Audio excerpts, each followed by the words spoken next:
ಹೇಳು. ಏನಿದು ಹೂವ? ಯಾರಿಗೋಸ್ಕರ ಹಾಕ್ತಾ ಇದ್ದೀರಾ? ಒಳ್ಳೆ ಕೆಲಸ ಮಾಡಿ ಮನೆಗ್ ಬಂದವ್ರನ್ನ ಅವ್ರಿಗೆ ಹೂ ಚೆಲ್ಲಿ ಸ್ವಾಗತ ಮಾಡೋದು ನಮ್ ಸಂಪ್ರದಾಯ. ಅದು ಕೂಡ ಗೊತ್ತಿಲ್ವಾ? ಇಷ್ಟಕ್ಕೂ ಯಾರ ಒಳ್ಳೆವಳು?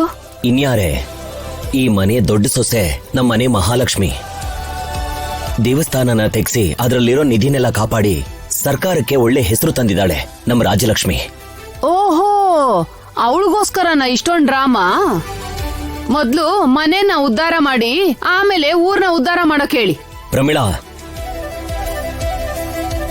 ನಿಜದ ಮುಂದೆ ನಿಲ್ಲೋ ಧೈರ್ಯ ಇಲ್ದೇವ್ರವ್ರು ಮಾತ್ರನೇ ಯಾವಾಗ್ಲೂ ಸುಳ್ಳುಗಳನ್ನ ಹೇಳೋದು. ರಾಜಲಕ್ಷ್ಮಿ ಮೇಲೆ ನೀನ್ ಮಾಡಿರೋ ಆರೋಪ ಅದೆಲ್ಲ ಸುಳ್ಳು ಅಂತ ಇವತ್ತು ಸಾಬೀತಾಗಿದೆ.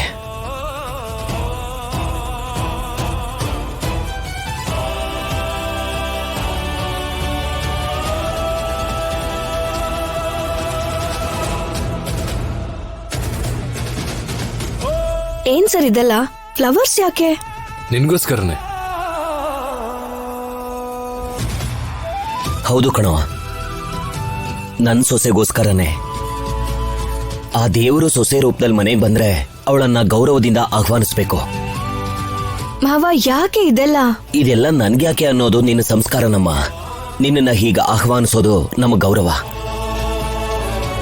ಹೌದು ಅದಕ್ಕೆ.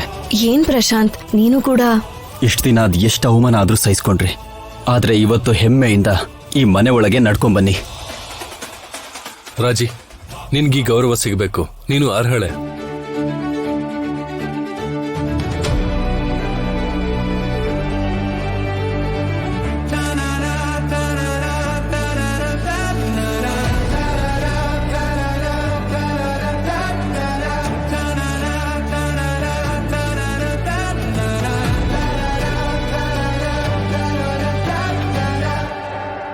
ಚೆನ್ನಾಗಿದೆ, ತುಂಬಾ ಚೆನ್ನಾಗಿದೆ.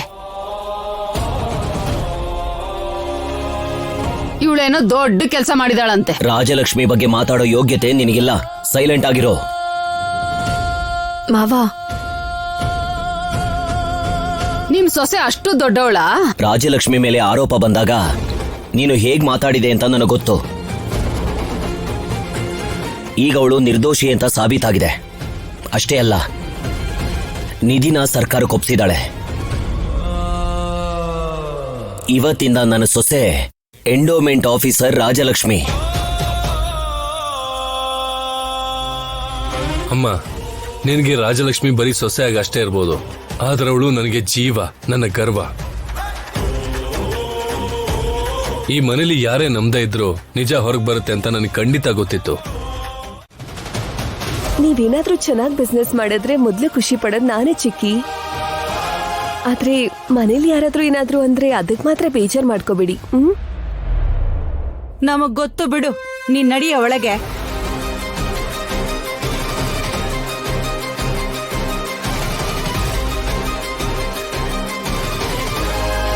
ಮಾವ, ಆದಿನ್ ಡ್ಯಾನ್ಸ್ ಸ್ಕೂಲ್ಗೋಸ್ಕರ ಒಂದೊಳ್ಳೆ ಪ್ಲೇಸ್ ಸಿಕ್ಕಿದೆ.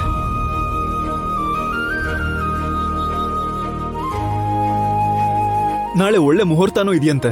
ನಾಳೆನೆ ಆ ಸ್ಕೂಲ್ನ ಓಪನ್ ಮಾಡೋಣ. ನಿಜ ನೀನು ಸೀನು? ಹೌದು ಅತ್ತೆ. ಕೆಲವೊಂದ್ ಕನ್ಸನ್ನ ನಾವು ತುಂಬಾ ದಿನದಿಂದ ಮುಚ್ಚಿಟ್ಟಿರ್ತೀವಿ. ಒಂದಿನ ಅದಾಗದೆ ಹೊರಗೆ ಬರುತ್ತೆ. ನಿಮ್ಮ ಕನ್ಸು, ಆದಿನ ಕನ್ಸು ಎಲ್ಲ ಹಾಗೇನೆ.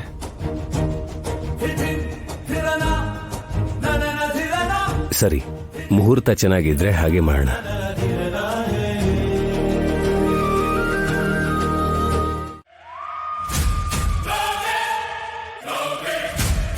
ಒಳಗ್ ಹೋಗ್ಲಾ ಅಥವಾ ಹಿಂದೆ ವಾಪಸ್ ಹೋಗ್ಬಿಡ್ಲಾ? ಒಳಗಡೆ ಹೋದ್ರೆ ಇವ್ರು ಏನ್ ಮಾಡ್ತಾರೋ? ಅಯ್ಯೋ,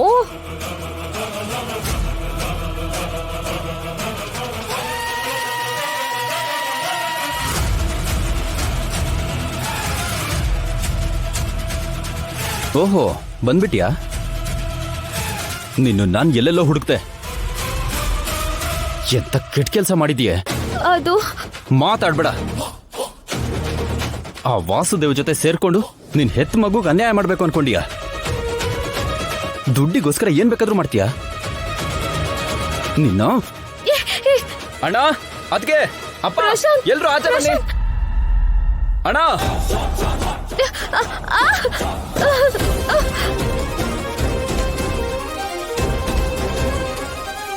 ಅಯ್ಯೋ ಅಸ್ಮಿತಾ, ಏಯ್ ಏನೋ ನಿನ್ ಹೆಂಡತಿನ ಹಾಕ್ತಳ್ಬಿಟ್ಟೆ.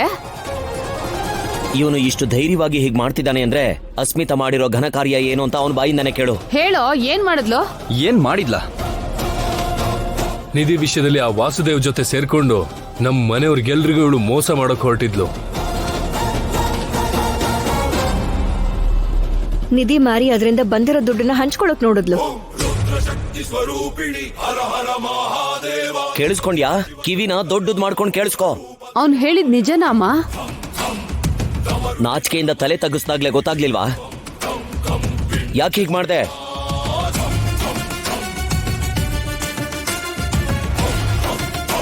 ಈ ರೀತಿ ಸಾಫ್ಟ್ ಆಗಿ ಕೇಳಿದ್ರೆ ಎಲ್ಲಿ ಹೇಳ್ತಾಳಪ್ಪ? ಪೊಲೀಸ್ ಸ್ಟೇಷನ್ ಕಳ್ಸಿದ್ರೆ ಅವರೇ ಬಾಯಿ ಬಿಡಿಸ್ತಾರೆ. ಆಗ ಗೊತ್ತಾಗುತ್ತೆ. ರಾಜಿ, ಪೊಲೀಸಿಗೆ ಫೋನ್ ಮಾಡು.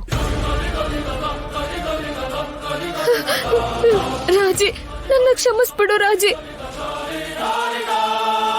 ನಾನ್ ತಪ್ಪು ಮಾಡ್ಬಿಟ್ಟೆ. ತಪ್ಪು ಮಾಡಿದ್ರೆ ಶಿಕ್ಷೆ ಅನ್ಭವಿಸ್ಬೇಕಲ್ವಾ? ಅದಕ್ಕೆ ಪೊಲೀಸ್ ಕಾಲ್ ಮಾಡ್ತಾ ಇದ್ದೀನಿ. ರಾಜಿ, ಪ್ಲೀಸ್ ಪ್ಲೀಸ್ ಪೊಲೀಸಿಗೆ ಫೋನ್ ಮಾಡ್ಬೇಡ. ದುಡ್ಡಿಗೆ ಆಸೆ ಪಟ್ಟು ಅವ್ರ ಜೊತೆ ಕೈ ಜೋಡಿಸ್ತೆ.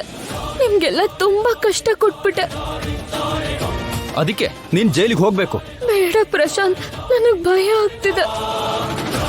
ನಾಟಕ ಮಾಡ್ಬೇಡ. ಇಷ್ಟು ದಿನ ನಿಮ್ಮತ್ತೆ ಅನ್ಕೊಂಡಿದ್ದೆ. ಛೀ, ನೀನ್ ಅವಳಿಗಿನ್ನ ಕೆಟ್ಟದಾಗ ತಯಾರಾಗಿದ್ಯಾ? ನೀವು ಎಷ್ಟು ಹೇಳಿದ್ರು ಕೇಳೋ ಅಂತವ್ರಲ್ಲ. ಇಂಥವ್ರನ್ನ ಕ್ಷಮಿಸಿದ್ರೆ ಮತ್ತೆ ಮತ್ತೆ ಅದನ್ನೇ ಮಾಡ್ತಾರೆ. ರಾಜಿ, ನೀನ್ ಪೊಲೀಸಿಗೆ ಫೋನ್ ಮಾಡು. ಬೇಡ ಸರ್,